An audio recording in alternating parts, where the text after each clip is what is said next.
Hi, this is Kyle Markham with International Futures Group, a division of EFG Group.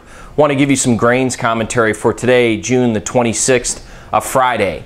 So let's just start with corn. Obviously, you guys have heard rain makes grain. Apparently, floods do not. So what has happened here in these last couple of days has been swift and consistent.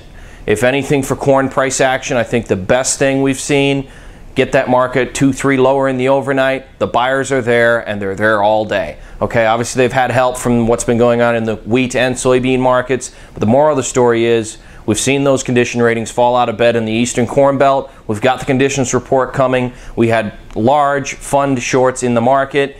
Everyone had talked about it for months, and finally it would appear we're squeezing them out a little bit. Obviously, we've seen new buying as well, but the fact remains corn has effectively rallied 40 cents in a couple of days here. A lot of farmer sales have been going on. I've been hearing a lot of elevators with massive lines and guys letting go of that old crop. I actually think that's a really good development for corn because we've got to get that crop sold so that we can move forward. Next week, we've got conditions report on Monday. If you see corn down another 2, God forbid, 3%, you'll think, yeah, we're going to keep going higher. Last night, markets were somewhat quiet on the open. You started to see it was raining everywhere, and away we went. At 5 a.m. this morning, I'll move to the wheat market now. Wheat was sitting there somewhat quiet, effectively up a penny or two. All of a sudden, here come the buyers, and wheat very quickly was up 10, and in the matter of the next 3 or 4 hours, wheat was actually up 30 and tried for a limit move on the open. I think the wheat move has been the most peculiar. We are in the middle of harvest. We are already uncompetitive on a global basis, but the fact is, chart looked great. We went over 540 in that July contract. It was off to the races.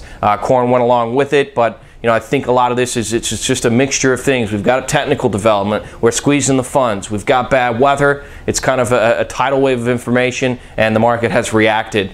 Moving on to soybeans, they have basically gone berserk. Okay, it was, just to give you guys some reference, not even 2 or 3 weeks ago, and we were sitting there around $9. And you had a lot of commentary about, make sure you've got your $8 put options and all those types of things. Lo and behold, we reject the $9 level and proceed to rally $1 just in the blink of an eye. So the only thing that I think is different in the beans is the option expiration that we had today. You notice that when we started the week, you had big options open in the 980, 990, 970 put options, and then also up above it was the $10 and 1020 call options. A lot of people, including myself, would have assumed that the likelihood those were going to be in play was near zero. Lo and behold, yesterday the $10 option goes from a penny to a nickel, and then the 1020s go almost into the money, or actually in the money on that opening burst this morning. The market did not close that well.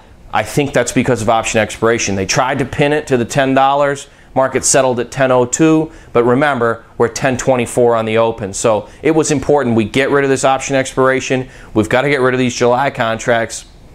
Secondarily, we have the report on Monday, and then we have the USDA on Tuesday. So it's going to be a bit of a wild finish to the month, given it is month end. I think it's quarter end as well. And you also have first notice day. So a lot of risk. Keep in mind your break evens. Keep in mind your profitability. The market's at levels that only 2 or 3 weeks ago the average analyst or commentator would have been saying it is not going to happen. So check in with us on Tuesday. Big week coming at us. We'll give you another report on Monday for the conditions. Again, this is Kyle with International Futures Group in Chicago. Thanks for listening, and have a great day.